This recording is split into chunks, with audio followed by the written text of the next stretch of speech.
regulatory environment around drones in India is also evolving like the regulatory environment elsewhere in the world. Okay. In fact, India has been able to envisage the value of drone for their economy as well as the requirement for having a robust set of standards and regulation much earlier than generally India does for any other sector. Okay. And before, generally the practice in India is that some other developed country develops a strong set of regulation and India starts copying that. So while if you notice in the drone sector, you'll find that India has been able to evolve and create its own set of regulation purely based on some practical and organic understanding rather than relying on some other country. And many other countries are taking help or reference of Indian regulation, regulatory setup. Right now, it is a transition phase. It was introduced back in 2018. Later on, there is a revision happened in 2021. Now there is another revision happening because with the schemes like Swamitva, where drone is playing a very crucial value, there is an understanding at the topmost level in the country that this is a liberalizing technology and it should be made more democratic rather than regulating it too much. So the number of licenses, number of permissions required are being decreased. However, there are set of standards which are required to be followed for a manufacturer, importer, or an operator, or even an owner of the drone. However, for manufacturers and operators, the set of regulations are pretty stringent. As a manufacturer, you have to manufacture drone which is in compliance to the DGCA, Directorate General of Civil Aviation standards, and you have to get it certified. So there are in different categories of drones which are there, I would say. Okay, based on their weight. So we build generally drones which are more than 2 kg weight, and they come under a category called small category. So we were the first company to get the small category drone certified by the government of India, because generally we are quite quick in adopting to better standards of hardware and software both, and have been actually creating new benchmarks for everyone else to really follow. So that has given us that kind of genetics which is required to quickly adopt to a new requirement. As of now, as we speak, the drone regulations which exist are being revised.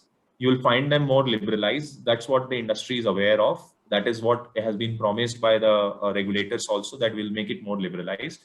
As of today, all the operations which are happening in AUS are all regulatory compliant. We take all our required permissions and approvals from DGCA. We have multiple of them taken in the last 6 to 7 months. That is another benefit. Either you operate for a couple of days at a location or you operate for 1 year.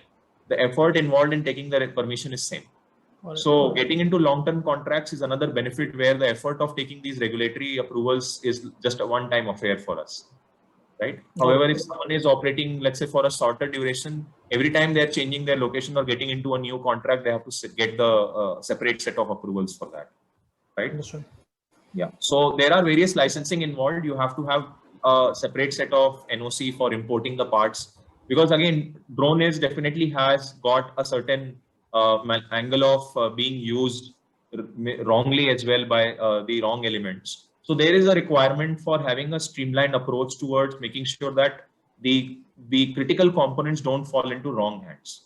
Okay. So there are some obligations which we have to fulfill as a manufacturer. It is very common to what automobile industry is also dealing with, right? You have certain licenses required for manufacturing. You have to comply with the Bharat standards, Euro standards, and ultimately you have to register each vehicle, get a number plate. You can only use that when you have a driving license. Similar concept is there in the drone also. You need to have a pilot license, again from a certified institutes which are certified by DGCA. Your drone should be registered with the government. You should have a unique identification number, which is called UIN in the drone fraternity. So it's very similar to how RTO operates, right? And there are some rules where you can fly, where you can't fly, how high you can fly, which areas not to fly. Definitely you would not like a drone to fly right next to the airport and create a havoc, right? So, or right next to an army base where again it can be treated like a malicious drone, right? So those are some do's and don'ts which the regulators have defined.